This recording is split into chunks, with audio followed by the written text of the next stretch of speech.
कुरान मजीद में एक मुकम्मल सूरत है सूरतुल बलद।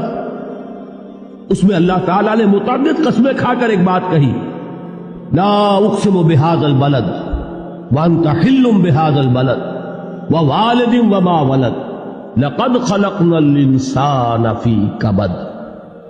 हमने इंसान को मुशक्कत ही में पैदा किया। यह मुशक्कत हर इंसान का मुकद्दर है। लोग घरों को छोड़कर आए हुए हैं, कहां कहां इंसान जाता है। ये इस दुनिया में मेहनत और मुशक्कत। हाँ, एक मुगालता हो जाता है कि शायद ये महलों में रहने वाले जो हैं इन्हें कोई मुशक्कत नहीं, इन्हें कोई दुख नहीं। हालांकि हकीकत ये नहीं है।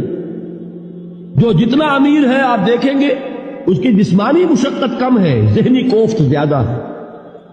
ट्रैंकुलाइजर्स की इन्हें जरूरत पड़ती है, इन्हें सेडेटिव्स चाहिए। ख्वाब आवर दवाएं मजदूर को नहीं कभी जरूरत पड़ेगी।